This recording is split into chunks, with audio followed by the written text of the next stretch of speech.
After the part one, I was approached by people saying, "Well, how does that work actually?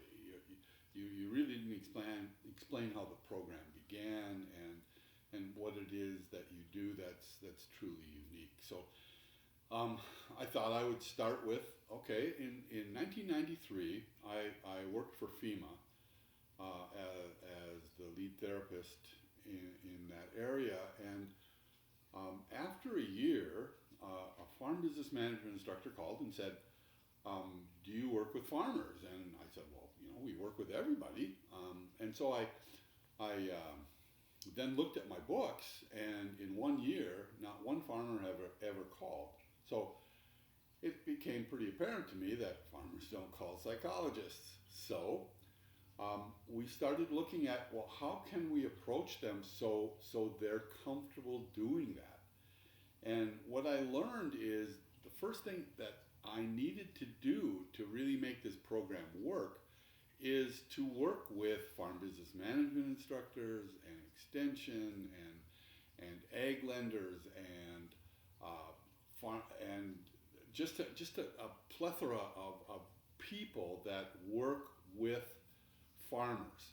And by doing that, and by having them become comfortable with what I do, they were then able to recommend that people call because they would trust me and trust that the farmer could listen to me. So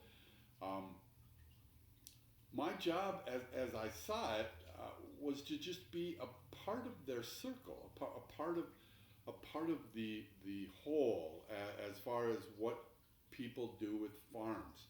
So I've worked with implement dealers and all their employees, and I've worked with extension and every group, and I've done trainings all across the country talking to people as far as what I can do to help them get through whatever crisis that they're going through. And the idea oftentimes is simply to make it easier. So the origin of the program in 1993 was all based on farmers don't call psychologists. Now, since then, it is amazing to me how initially it was male farmers, and I worked with them almost exclusively for a long, long time. And as time went on, that changed to a lot of women, a lot of mothers and daughters would call. Sometimes they'd call because they were concerned about their brother or husband, and sometimes they'd call about their marriage and issues that they had.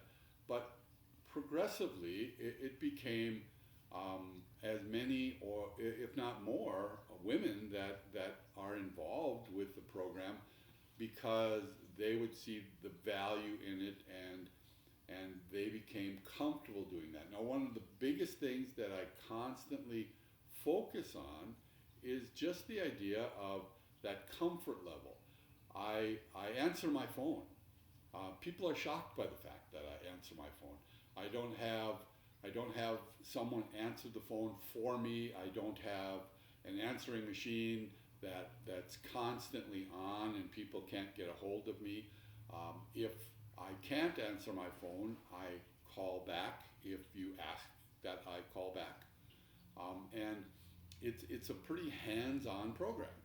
And those are the differences, between that and a clinic. Now, again, clinics have great usages, and I have nothing against clinics. It's that sometimes this program will get to a lot of the people that they wouldn't otherwise be served. So thank you very much. I hope you have a great weekend. Take care of yourself.